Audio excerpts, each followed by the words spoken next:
আসসালামু আলাইকুম গাইস, দেখেন শুধু জঙ্গল আর জঙ্গল, জঙ্গল আর জঙ্গল। আসেন আসেন, ঘুরে যান, আপনার জিনিসটা দেখে যান। রাস্তা কত সুন্দর সুন্দর। আরে থামো থামো, আর না। রাইট নাও আমি এখন আছি খাগড়াছড়ির কলা বাগানের এখানে, বিকজ আমার বাপ আসতেছে যশোর থেকে। ওই যে দাদা, বাপ এসেছে ছেলের বাসায়, জিনিসপত্রের অভাব নাই। এই হচ্ছে খাগড়াছড়ি। এখান থেকে যেতে হবে দিঘিন আলা, তারপরে যেতে হবে মারিশা। চলো চলো চলো। দাদা টাটা, দাদা টাটা, দাদা টাটা, দাদা টাটা, দাদা। রে ভাই কি হাসি। আমার বাবা কখনো এত দূরে ঘুরতে আসে নাই, তো ভাইয়া যেহেতু এখানে থাকে, আব্বু বলছে যে উনি একটু ঘুরবে, আর আমার মনটাও ভালো না, আমার সাজেক এবং বাবা দুইটোই পাশে দরকার।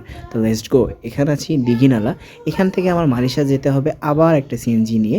সিএনজির ভিতরে মালপত্র তুলে আবার রওনা দিছি, কেননা যেতে হবে মারিশা।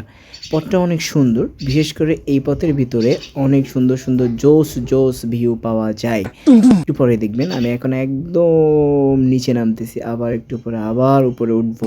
এখান থেকে আপনারা বিভিন্ন মাধ্যমে যেতে পারবেন, কেউ বাইক নিয়ে, কেউ অটো নিয়ে, কেউ সিএনজি নিয়ে, কেউ চাঁদের গাড়ি নিয়ে। দ্য বেস্ট ফিল অফ চাঁদের গাড়ি। এটা খোলা আকাশ থাকে, যেদিকে ইচ্ছে সেদিকে তাকাতে পারবেন, বাট আবহাওয়া আপনার অনুকূলে থাকতে হবে। ওয়েট, একটা খুব বড় এবং আকর্ষণীয় জিনিস দেখাচ্ছি। এই যে দেখছেন, সম্পূর্ণ মেঘের ভিতরে ঢুকে যাচ্ছে। কিন্তু আমার বাবা গতকাল থেকে জার্নি করতেছে, এই জন্য এখন ওনাকে কমফোর্ট ড্রেস পরাইছি, বিকজ ওনার সুস্থতা আমার খুব জরুরি। See again.